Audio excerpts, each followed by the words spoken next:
afternoon, everybody. Good afternoon on a Friday, September the 23rd. Chris McDonald, the Mac Files, number 12. And we're just so glad to have you. We're having a little fun entering in on this broadcast today. And we're going to try to keep this very short, very light. Man, oh man, what a week. What a very tough week in the country. And we're just going to have some fun today. And we're going to have some football talk and a few other cute things. Adam West turned 88 this week, and that's the original Batman. And we're going to talk some Batman with you. We're going to talk some football, and then we're going to get on out of here. Just a few quick things, serious things. We are grateful that last night in Charlotte, while there were protests, there was not the violence and not the rioting that had happened a few nights ago, and especially the night before last. And that speaks a lot to law enforcement and the National Guard being there, and we're just grateful that nothing else happened. We do have one sad thing to report. The gentleman that had gotten shot by another protester on Wednesday night, he died yesterday. So there has been a death, and there's been videos that have popped up here and there of people that have just gotten beat up, and it was a tragedy in Charlotte. And we hope that things will settle down this weekend. And we'll discuss that more as we go into next week, because we're going to deal with the police and these statistics and the real issues facing law enforcement. And then that's a broadcast for another time. The other thing going on today, Ted Cruz found Jesus, I guess, and he's now endorsing Donald Trump. And Ted, it's a little late, but we'll take it.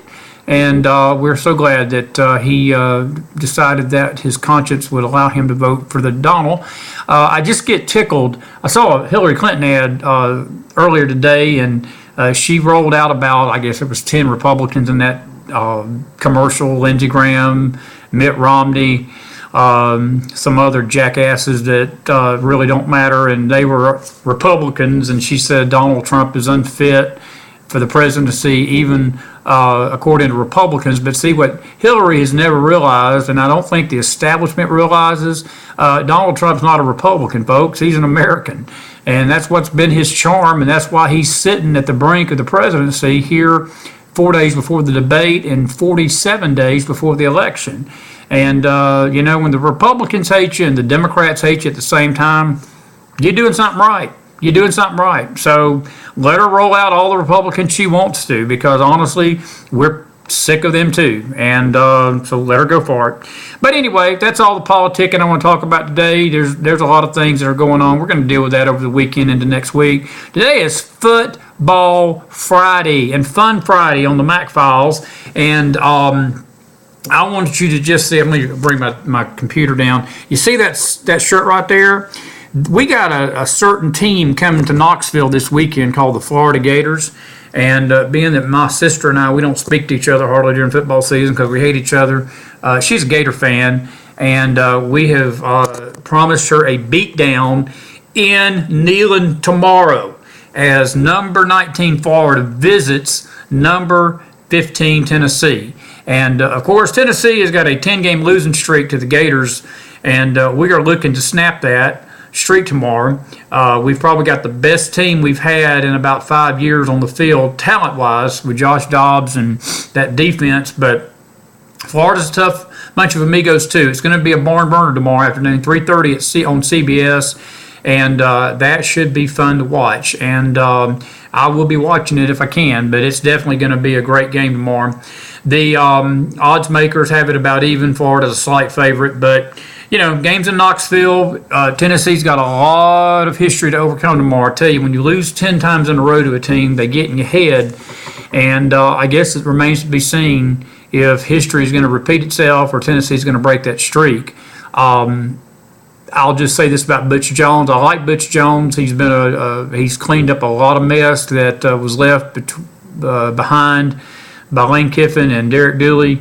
The Tennessee program was in absolute shambles when he got it about 3 or 4 years ago, and he's built it slowly. It's taken time, but he's got the talent this year, and but he's got to start winning these SEC games and games like we've got tomorrow, or Butch may be in trouble. So we'll just have to wait and see.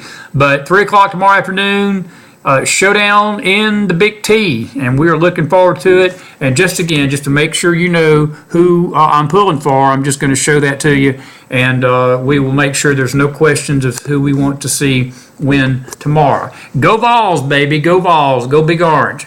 That's just one of the games that are going to be taking place tomorrow. There's a lot of other good ones, really, actually, on the college football schedule.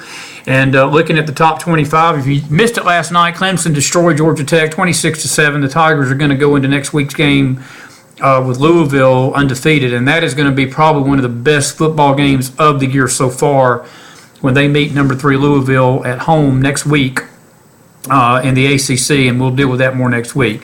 But some other SEC action. Kent State is coming to Alabama. Kent State will no longer be a football team after that game. Alabama should win by 50.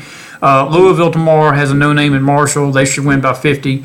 Penn State at Michigan, that should be a blowout. Houston, Texas State, a blowout. Stanford, UCLA, could be a pretty good game, number 7. Wisconsin goes to Michigan State. That is number 11 versus number 8. That should be a very, very good game tomorrow evening or tomorrow afternoon at 12. And then some other games of note. Georgia, my Bulldogs, number 12, will play at Mississippi at 12 o'clock. A lot of these games are at the same time tomorrow, so you better have a large DVR to record them, because the Bama game's at 12, the Georgia game's at 12, the Wisconsin-Michigan State game's at 12, Florida-Tennessee's at 3:30. The Noles trying to pick up the pieces from Louisville, and there are rumors there are still pieces of the Florida State Seminoles in Louisville that have yet to be found after that tail kicking they got last week. But they are at undefeated and surprisingly good South Florida, so don't think that game's going to be a blowout. Florida State better come to play football or their season is over, because South Florida pulled an upset on their own field in Tallahassee about 3 or 4 years ago. And it was right before Bobby Bowden left, and sent a message that they're not a team to be messed with. And Florida State needs to come tomorrow and bounce back from a terrible, terrible game that they played last week. A few other SEC games. LSU will be at Auburn tomorrow. That's one of those who cares games. I don't care which one of them wins or loses. LSU comes in 2-1. Auburn's 1-2. But rooting for my Dogs tomorrow. They'll be in Mississippi. That'll be another good test for Kirby Smart in his new role as head coach. Kirby is actually from Bainbridge High School, and I am part Bearcat, part Surtmaker. I went 2 years to Bainbridge, went to Hutto, and he graduated from the same high school that I went to as a freshman and sophomore, and would have graduated there, but Dad was a pastor, and we moved around during those days, and that was one of those things. I had to move during my sophomore year. Dad took another church in another city in Cairo, and unfortunately didn't get to finish there. But we always are tickled to see Kirby walking those sidelines, and we wish him well at Georgia. We really do. As I said, I root for the Dogs, I root for the Vols, and root for the Noles. And I really don't care which one is doing it, but as long as all 3 of them are beating the Gators, baby, we will pull for them till Jesus comes, because there is no love lost on this end and me and the Florida Gators. I'll just leave it at that. But Florida coming to Tennessee tomorrow should be a great game, and we'll have a few comments on that Sunday during our weekend podcast. Want to mention just a couple of things about the Georgia game. Georgia's going in 3-0, Mississippi 1-2. Mississippi has become the first team in NCAA history to have led 2 teams by more than 25 points and lose them. So Georgia should just be patient tomorrow, even if they fall behind. Just play their game. They looked really good last week against Missouri. The defense needs a little shoring up. But if they play with any semblance of defense tomorrow, this should be a win for the Dogs, and they will enter October in the meat of their schedule at 4-0. Their next big test actually comes the first at home against my Tennessee Vols. And that's going to be a really good game, and that's going to be between the hedges. Georgia last year, I was actually at that game. They went up 28-7, I think, in the first half against Tennessee in Knoxville.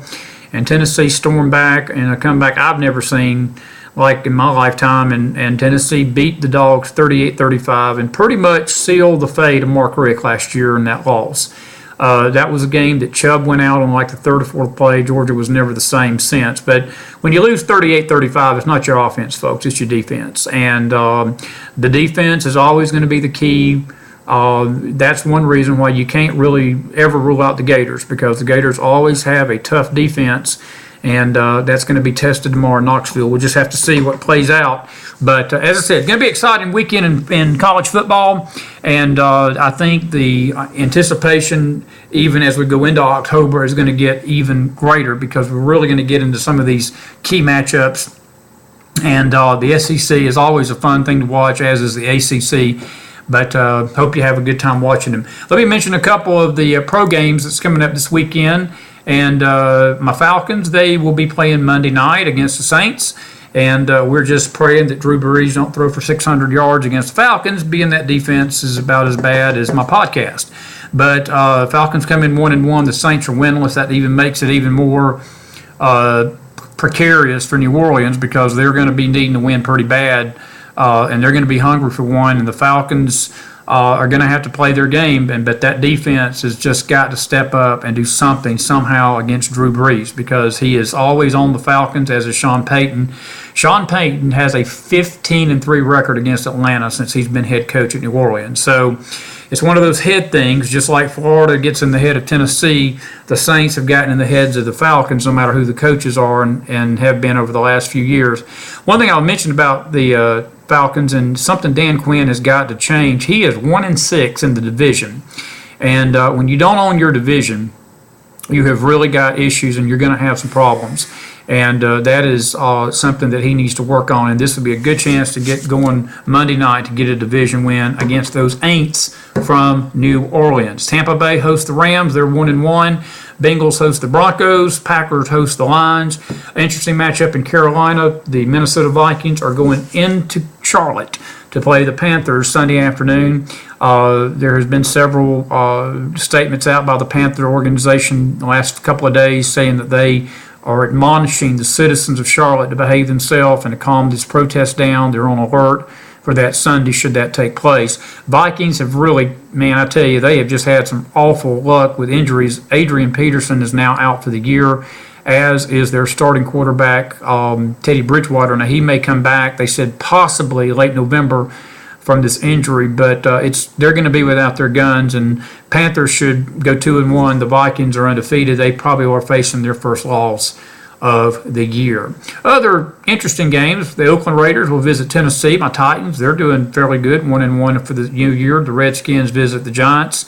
And if you didn't see it last night, the New England Patriots, with their rookie quarterback, third-string quarterback, whipped the Texans 27-0. The Texans did not look like a 2-0 team, and they got it handed to them by New England and Bill Belichick, and they are now 2-1. The Patriots are undefeated. The earmarked game Sunday, to me, is the 4:25 matchup between the 2-0 Steelers and the 2-0 Eagles. And that game is going to feature really Carson Wentz's first test. As you know, he's the rookie quarterback for Philadelphia, and he's, everybody's oohing and on over him, and for rightly so. He's had a couple of really good games, and but the Steelers are a different defense than what he's faced in the first two games so far. And I think that this is going to be a telltale sign of just how good he is. And even if he has a bad game, it will at least bring him down to earth, and it will get him, I think, understanding the game is not as easy as it seemed over the last first two games of the season. So that's sort of the summary of the college and the pro games, and it's going to be an interesting weekend of football, and that's what we like to do on Friday. We like to talk sports and talk things. I haven't mentioned the baseball races. We got some pennant races going on. The National League, the St. Louis Cardinals, the Giants, and the Mets are all tied for that wild card spot. You got Washington, LA, and Chicago, who's playing on a different universe and a level than anybody in the Major League Baseball right now. They're in as division champions, but this wild card race in the National League is going to come down probably to the final week. We got about 2 weeks left in the regular season. And it's going to be an interesting thing. I predict St. Louis and San Francisco may find a way. They've got the better pitching. The Mets have had some injuries. And it's probably going to be San Francisco and the Cardinals, but I may be wrong. We'll have to see. It's what makes baseball such an interesting game. There's really nobody else within striking distance. American League's a little different. Boston and Baltimore are fighting it out for the division in the AL East. You've got Cleveland running away with the Central, and the Texas Rangers. Go Texas! They are just absolutely run away with the AL West. And the teams right now fighting for that wild card include Toronto, Houston. The Seattle Mariners are still in the fight, but you've got the Toronto Blue Jays, the Yankees, and the Orioles. Whoever doesn't win that AL East, the other three will scrap it out probably for them 2 wild card spots. So interesting baseball, and it's going to be an interesting run this fall. Our Braves have not had a good year this year. They've been rebuilding. But I will say they've looked a lot better over the last couple of months, and I think there's a lot of a bright future for Atlanta. These young players coming up, you have to have a couple of years sometimes. You just have to take your lumps, and we're taking them. And they made a managerial change way back in April with Freddie Gonzalez. He's gone, and Brian Snitker has done an outstanding job guiding this team this year. They're not going to win the division. They're not going to win the wild card. They're going to probably finish last in the NL East. But the last 2 to 3 weeks, they have been playing as solid baseball as they've played probably in 3 or 4 years. And that is good to see coming from Atlanta. So that is that. And as I said, we've enjoyed seeing them play. And we're going to be a Braves fan till we die. We're a Falcons fan till we die. We love the Hawks. We're from Atlanta originally, and we absolutely adore our Atlanta teams, and there's a few other teams that we root for. But when it comes to college, my Noles, my Dogs, and my Vols are always at the top of my list, and anybody who plays Florida. So if Cal Wallander University plays the University of Florida, go Cal Wallander. I don't even know who that is, but anyway, it just sounded good. But that's all about the sports talk today. I want to talk about a few other things, and I'm going to get on out of here for the weekend. I don't know if you knew this or not, but when I was growing up, we all have our I don't know, as kids we have our favorite shows, we have our favorite things that we remember as in our childhood, and one of the things that I will never forget growing up was watching Batman and Robin. And Adam West, who played Batman, he actually turned 88 years old this past Tuesday. And I just want to send a salute out to Adam West and Batman today. And I tell you, I just love watching the shows in the 60s. The Penguin, the Riddler, the Joker. We're going to try to put a picture of Batman up here on our YouTube channel here. Somehow we can figure that out. And but I just want to send a salute out, and I'm going to play his theme song as we're going out today on this podcast. But he turned 88 years old, still going strong. He's retired. He's not acting anymore. But those are my memories from childhood. Some of those episodes with the Riddler, Frank Gorshin, Cesar Romero playing the Joker, Julie Romero playing Catwoman, Julie Newmar playing Catwoman, Erica Kitt. They had 2 actresses playing. You had Vincent Price playing Egghead, Burgess Meredith of the Rocky movies. He was the Penguin. And then John Astin, the late John Astin, played the Riddler along with Frank Gorshin, and both of them were just absolutely funny characters. And when the Batman series, people don't realize this, it actually only lasted about 2 to 3 years, and then it was never, revived as a series. And but it actually was way back in the 1960s. But a lot of these played into the 70s, and I remember watching so many of them growing up as a kid. It was so fun to watch them.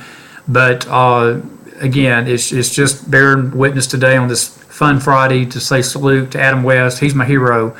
He will always be Batman to me. I don't care whoever else plays Batman, whether it's Clooney or Val Kilmer or Keaton or whoever.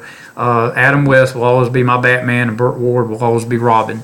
And of course, the lady, Yvonne Craig, God bless her heart, she died here about a month ago. She played Batgirl, and she passed away here about a month ago, and that was very sad to see her leave us.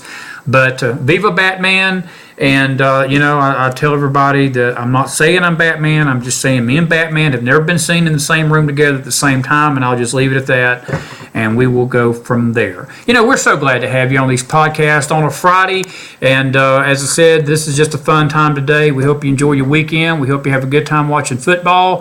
Hey, 3 nights, and we've got the first presidential debate of 2016 between Donald J. Trump and Hillary Clinton. We'll be back on Monday. We may do a double podcast Monday. I think we're going to do something over the weekend if we have time about the debate prior, and then we'll do one after. We may try to do a live feed from the debate Monday night. Not sure how all that's going to work out. Another thing, these podcasts are real simple. We don't have a lot of text and pictures and fanfare. I wish we knew how to do this stuff a little better. We're learning, and but we do hope that the conversation that we're having with you is thought-provoking. And I just, again, want to salute everybody that's out here listening to us, and we do thank you for all your comments. We've heard a few of them, and we thank you for your encouragement. Everybody that does that, we do truly appreciate every ounce of encouragement, because we were asked to do this, I guess, about a month or two ago, and I just resisted it, but we've actually enjoyed doing them since we've started. And again, if we do nothing else, if we cause you to think and maybe start a conversation that is worth discussing and give you some information you can use, then these will all be worth it. And that is that on a Friday, a football Friday. Let me play you something.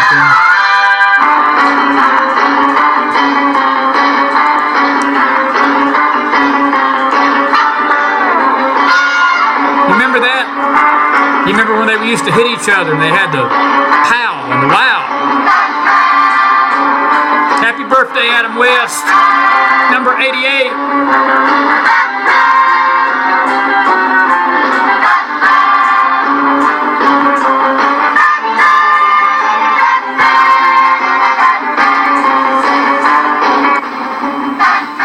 And that is that for Mac Files on a Friday, September the 23rd, 2016. We're so glad you were with us. Godspeed. God bless America. Have a great weekend of football. Go Vols, baby. Go Vols and go Dogs. And we will see you here next week on the X-Files. Did I just say X-Files? I just said X-Files. This is not the X-Files. This is the Mac Files. Even though there are rumors that aliens are watching. Have a great weekend, everybody. See you next week. God bless. Godspeed. God bless America. Good night. Have a great weekend. See you.